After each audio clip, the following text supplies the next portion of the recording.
બીજા મુદ્દાની વાત કરીએ તો અમદાવાદના મેટ્રો કોર્ટ કમ્પાઉન્ડમાં આંતરધર્મ લગ્નને લઈને ભારે હોબાળો મચ્યો છે। ગાંધીનગરના કારોલીની યુવતી અને એક અઠવાડિયાના 27 વર્ષીય મુસ્લિમ યુવક ખાસ લગ્ન નોંધણી માટે કોર્ટ પહોંચતા જ બહાર હિન્દુ સંગઠનોના કાર્યકર્તાઓ ભેગા થઈ વિરોધ પ્રદર્શન શરૂ કર્યું। સંભવિત વિરોધને ધ્યાનમાં રાખીને યુવતીને વકીલના કપડાં પહેરાવીને કચેરીમાં લાવવામાં આવી હતી, જે પગલે પરિસ્થિતિ વધુ તંગ બની। યુવક યુવતી બંને વકીલના ડ્રેસમાં કોર્ટ પરિસરમાં પ્રવેશતા વકીલોએ શંકા વ્યક્ત કરી અને કારંજ પોલીસને જાણ કરી। કેટલાક વકીલોનો આક્ષેપ છે કે મેરેજ રજિસ્ટ્રેશનનો સમય 11 વાગ્યાનો હોવા છતાં બંને 9:30 વાગ્યે કચેરીમાં પહોંચ્યા।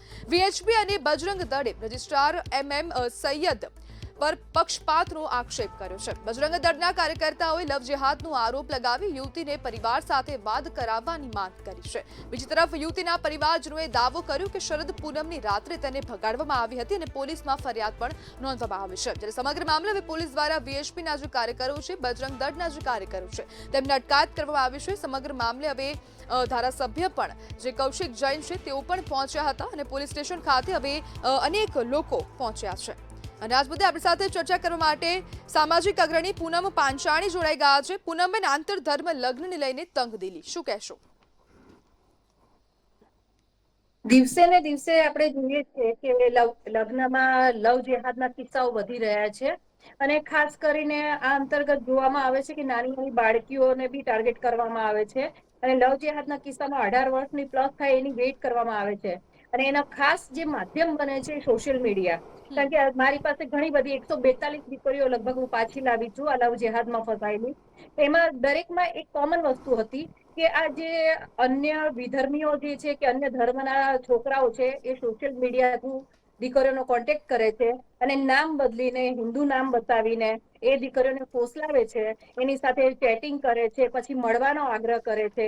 મળવાના આગ્રહ પછી ધીમે ધીમે એનું કેર કરવું, એને સાચવવી અને પછી એ પ્રેમમાં પાડે છે। પ્રેમમાં પાડ્યા પછી એ એટલી હદે આગળ વધી જાય છે કે એમના પર્સનલ મુમેન્ટ માણી લે છે અને એના પછી એ દીકરીને લગ્ન માટે ફોર્સ કરવામાં આવે છે લગ્ન માટે। અને લગ્ન વખતે એ દીકરીને ખ્યાલ આવે છે કે આ દીકરો તો આપણા ધર્મનો છે જ નહીં અને એવા સંજોગોમાં દીકરી પાસે કઈ ઓપ્શન નથી હોતું અને દીકરીને એવું કહેવામાં આવે છે એ સમયે જયારે દીકરી વિરોધ કરે કે ભાઈ તે મારાથી જૂઠ કેમ બોલ્યું, છુપાયું કેમ, ત્યારે એ દીકરા દ્વારા વિધર્મી દ્વારા એવું કહેવામાં આવે છે કે હું તને ખોઈ ના બેસું, હું તને સાચો પ્રેમ કરતો, તારી વગર રહી નથી શકતો, જો હું તને સાચું કે તો કદાચ તું મારા પ્રેમમાં ના પડત અથવા તો મને હા ના પડત, એના ડરથી તને ખોવાના ડરથી મેં તને ખોટું કીધું અને એ રીતના એને ઇમોશનલી અત્યાચાર કરે કે ઇમોશનલી એને ફસાવીને અને એ દીકરા એ જે બી વિધર્મી છે એની સાથે એની વાતોમાં આવી જાય છે અને પછી એ લગ્ન કરવા માટે પ્રેરાય છે। કારણ કે કહેવાય પ્રેમ આંધળો હોય છે પણ પ્રેમ આંધળો હોય છે એને એના મા બાપ બી નથી દેખાતા દીકરીને એ સમયે કે એના માતા પિતા ઉપર શું વીતશે, એના માતા પિતાની પરિસ્થિતિ શું થશે, એના પછી એના નાના ભાઈ બહેનોની પરિસ્થિતિ કેવી થશે એ બી ખ્યાલ નહીં હોતો। ખબર નથી એવું તો કેવું એનું માઇન્ડ વોશ કરી દેવામાં આવે છે તો એના લીધે આવી પરિસ્થિતિ સર્જાય છે અને ખાસ કરીને એમાં જે માધ્યમ બને છે સોશિયલ મીડિયા જ બને છે, જેમ કે ઇન્સ્ટાગ્રામ છે, ફેસબુક છે। તો દીકરીઓને ઘણી બધી સજાગ થવાની જરૂર છે અને ઘણા બધા એવા કિસ્સા છે કે જેની અંદર જે સામેવાળો જે વિધર્મી છે, અન્ય ધર્મનો છોકરો છે, એ ઓલરેડી પરણિત હોય છે, પરણેલો હોય છે, એના બાળકો હોય છે અને પછી આ દીકરીઓને લઈ જવામાં આવે છે અને માત્ર ને માત્ર બચ્ચા પેદા કરવાની મશીન જ બનાવવામાં આવે છે। તો આ વસ્તુ ના થવી જોઈએ આપણા સમાજમાં અને એમાં આપણે વાલી તરીકે અને આપણા સમાજે જાગૃત થવું પડશે।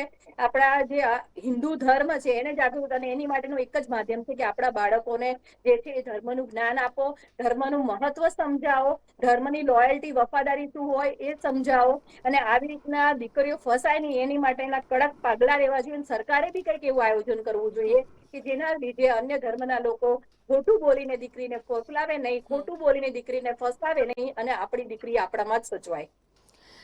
પૂનમબેન, સમગ્ર જે હવે આ એક હોબાળો છે અથવા તો વિવાદ જે આપણે કહીએ તો તે હવે રાજકીય વળાંક લઈ રહ્યો છે, કારણ કે હવે ધારાસભ્ય કૌશિક જૈન પણ પહોંચ્યા છે, વીએચપીના કાર્યકરોની અટકાયત પણ કરવામાં આવી છે, 50થી વધુ કાર્યકરોની અટકાયત થઈ છે। આપને શું લાગે છે? આમાં એવું છે કે ઘણી વાર કારણ કે અમારા કિસ્સામાં અમે જોઈએ છીએ કે અમે લોકો બી અટકાયત કરવા માટે ઘણા લોકો પહોંચીએ છીએ પણ છેલ્લે ઝીરો થાય છે, શૂન્ય જ વળે છે। એનું કારણ કહું કે આપણા લોકોની વિરુદ્ધમાં કાયદાકીય પગલાં લેવામાં આવે છે. જે સાચું હોય એને સાચું કહેવામાં નથી આવતું. હવે કારણ તો મને બી ખબર નથી, એનું કહેવા બી નથી માંગતી, કારણ કે જનતા જનાર્દનને બધી જ ખબર છે આ બાબતે શું થતું હશે. પણ એક વસ્તુ મેં હંમેશા જોઈ કે જ્યારે આ બાબતે વિરોધ કરવામાં આવે કે આ બાબતે ઉશ્કેરાયેલા લોકો હોય તો એના જ વિરુદ્ધમાં કંઈક પગલાં લેવામાં આવે છે. અને ધારાસભ્ય શ્રી આમાં ઇન્વોલ્વ થયા, ખરેખર ખૂબ ઉમદા વાત કહેવાય. અને આ સરકારને જ્યારે ઓથોરિટી છે કંઈક કરવાની, તો ઓથોરિટીનો એનો ઉપયોગ કરીને આના ઉપર પ્રતિબંધ મૂકવું જોઈએ અને આગળ જે બી કાયદાકીય કાર્યવાહી કે કરવી જોઈએ અને કંઈક એવા કાયદા લાવવા જોઈએ કે અમારો વિરોધ કોઈ પ્રેમ પ્રકરણનો નથી. અમારો વિરોધ છે કે દીકરીઓને ખોટું બોલીને શું કરવા ફસાવે છે.